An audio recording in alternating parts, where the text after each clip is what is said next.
Assalamualaikum warahmatullahi wabarakatuh. Kami perwakilan dari SMA Negeri 1 Bangunrejo akan melakukan observasi belajar tentang cara usaha dan budidaya ayam petelur. Di sini kami sudah berada di salah satu tempat usaha budidaya ayam petelur.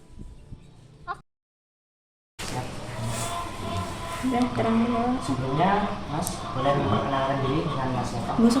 Perkenalkan nama saya, nama lengkap ya. Nama lengkap itu Prasetyo Bayu Nugroho.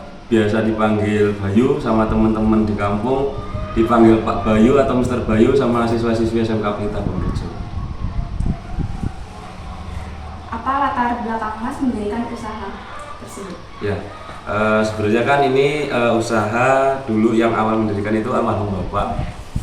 Jadi beliau itu awal mulanya itu ngerasa bosen, boring, cuma ngajar di SMK Pelita. Terus kemudian beliau juga sempat dulu menjadi kepala sekolah di SMK Pelita, namanya Pak Suari, almarhum Pak Suari. Saat itu ya beliau pas jadi kepala sekolah itu jamnya kan berkurang otomatis ya, jam ngajarnya berkurang. Terus kemudian ya bapak merasa bosan di rumah gitu kan, terus pengen buat kandang ayam. Alhamdulillah sudah berdiri, ada yang satu di Tanjung Jaya dan satu di Mekarjaya. Sejak kapan sih Mas mendirikan usahanya? Sejak kapan? Nah, tahun 2020 berarti ini. Sudah berjalan 3 tahun. Sudah berjalan 3 tahun ini. Apakah usaha ini menjadi usaha pokok atau sampingan? Usaha ini sih kalau saya pribadi berarti usaha sampingan. Pokoknya yang di Pelita. Saya kan sebagai guru juga di SMK Pelita, guru bahasa Inggris ya. Mesti kalau mbaknya atau masnya tanya ke Pak Agin, mesti beliau tahu saya. Berapa modal yang Mas keluarkan untuk mendirikan usahanya? Modal ya, modalnya sih cukup banyak sih Mas. Saya nggak tahu seberapa spesifiknya ya, intinya untuk kandangnya saja itu yang di Tanjung Jaya itu 28 jutaan Mas, kisaran segitu. Jadi ada 2 kandang, nanti masa mbaknya kan I think you are student of science, jurusan IPA, pasti pandai hitung-hitungan toh. Nah, mesti nanti dihitung sendiri 28 kali 2. Di rumah ada 2 deh. Di rumah tuh ada 2 kandang, terus di sini ada 1. Berapa lama waktu yang dibutuhkan ayam untuk bertelur? Berapa lama ya? Untuk masa produksinya itu sih sekitar 2 tahun. 2 tahun masa produksi. Setelah selesai masa produksi itu ya dijual lagi ayamnya di akhir gitu. Jadi ayam potong gitulah modelnya, di apa ya? Jadi belah gitulah bahasanya kan di sini. Kemudian apa saja yang harus disiapkan sebelum melakukan pemeliharaan? Ya, yang harus dipersiapkan sebelum melakukan pemeliharaan. Ya kalau di kita itu kan ada beberapa ruang lah Mas bahasanya. Ini yang pertama gudang, terus kemudian yang paling utama itu ya sebenarnya kandang ayamnya itu, box ayamnya, terus kemudian box minum, terus ada satu lagi tempat khusus untuk menyimpan kotoran ayamnya Mas. Jadi nantinya itu kan kotoran ayamnya ketika memang dari orang luar itu ada mau beli, kita kasih, kita jual. Kalau misalnya kita mau gunakan untuk keperluan sendiri ya bisa.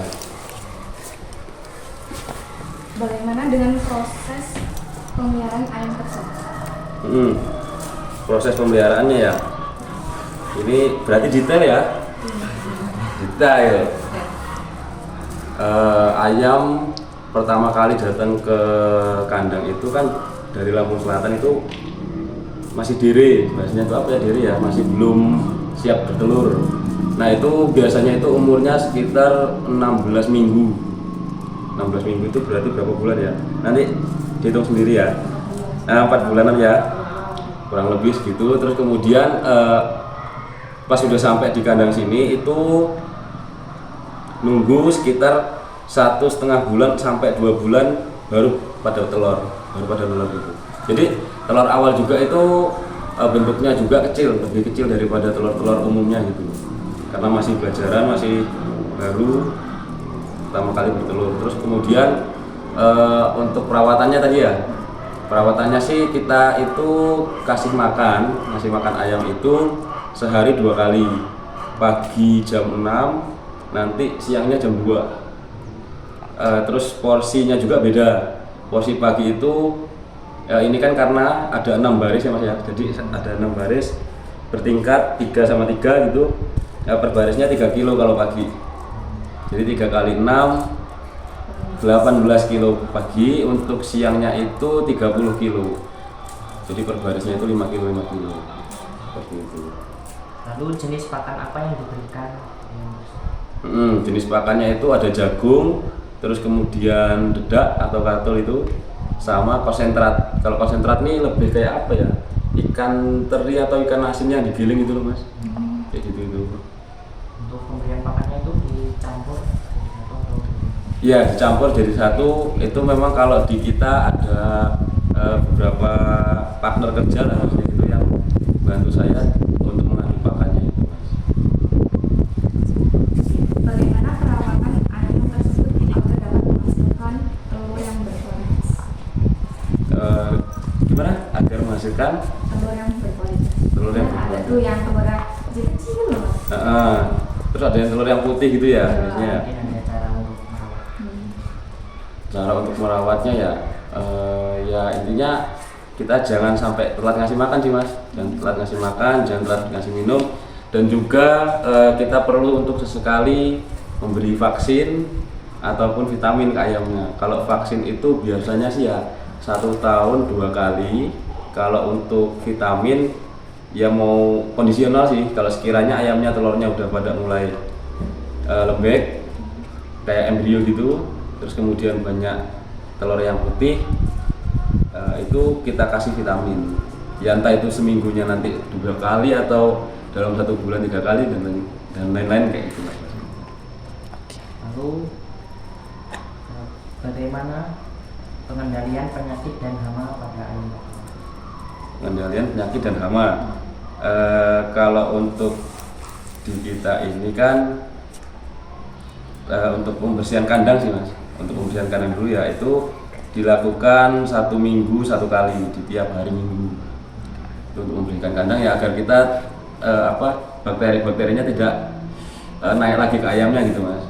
Terus kemudian ketika memang ada orang dari luar ya, ataupun saya pribadi pun ketika masih mau masuk ke kandang pun masih harus disemprot disinfektan.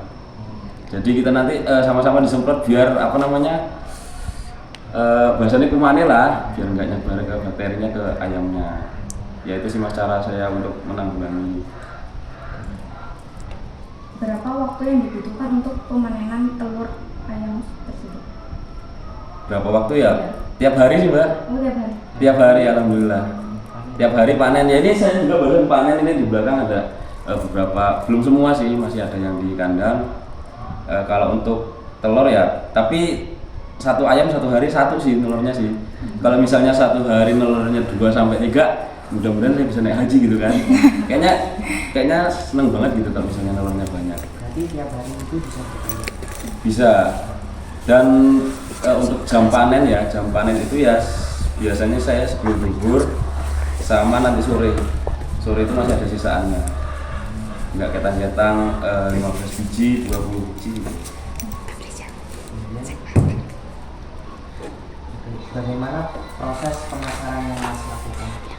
Proses Pemasaran ya, proses pemasaran yang saya lakukan ya intinya saya menggunakan handphone ini. Jadi di sini di WA saya ada 2, WA GB sama WA bisnis sama WA biasa. Kayak kalau WA GB kan mungkin some of you menggunakan ya, tapi kalau saya udah enggak sih. Soalnya masa-masa SMA seperti kalian sudah lewat. Ada 2 WA. Yang pertama itu WA bisnis sama WA biasa. Yang WA bisnis itu untuk saya gunakan untuk promosi, baik itu lewat story maupun kadang saya private chat gitu ke orang gitu kan. Terus kadang kalau pas habis nganter di warung satu gitu misalnya, lewatin warung-warung yang lain, kadang ada beberapa warung yang saya tanya-tanya gitu kan, dapat telur dari mana Bu, gitu. Terus kalau misalnya harga telurnya ternyata di tempat saya lebih murah, nah di situ saya berani untuk menawarkan ke warung itu. Dalam mendirikan usaha ini, apakah Mas pernah mengalami kerugian? Kerugian ya? Pernah. Ini jujur ya? Iya. Pernah. Ya. Untuk kerugian mungkin di saat harga pakan itu naik, tapi harga telurnya turun drastis. Soalnya dulu pernah telur itu di tahun 2000 berapa ya?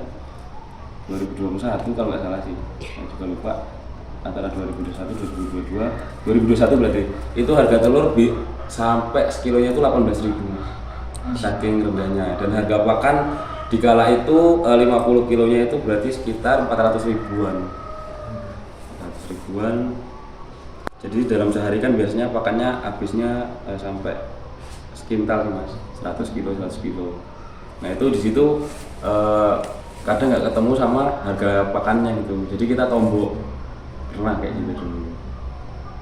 Lalu bagaimana cara Mas mengatasi kerugian tersebut? Cara mengatasinya ya apa ya, nimpali pakai duitnya sendiri gitu loh. Apa kita ini dulu talangin dulu jumlah kerugiannya itu ya sebisa mungkin. Intinya jangan sampai usaha ini berhenti kan, biasanya kayak gitu Mas. Meskipun rugi ya ayo tetap jalan bareng-bareng, ayo tetap jalan kayak gitu lah. Bagaimana perhitungan laba dari ayam? Perhitungan laba ya, laba itu keuntungan kan ya. Ya intinya kan ini jumlah telur perharinya untuk kandang sini dan kandang Tanjung Jaya itu kan sekitar 45 sampai 50 kilo. Itu biasanya kalau sekarang ini di harga berapa ya? Ya intinya kita mengurangi dengan jumlah pakan yang kita keluarkan gitu. Intinya hasil dari telur dikurangi sama pakan, udah di situ ketemu keuntungan bersihnya. Simpelnya gitu sih. Bagaimana rencana Mas kedepannya terkait usaha ayam telur ini? Usaha kedepannya ya kalau untuk kedepannya sih mungkin masih saya pikir-pikir lagi, soalnya kan sekarang juga saya sambil ngambil S2 di Unila. S1-nya di UII Yogyakarta. S2-nya pindah ke Unila. Baik, untuk pertanyaan terakhir, tips menjadi pengusaha sukses. Duh Jan, apa ya? Saya belum bisa dikatakan sukses sih Mas. Gimana ya?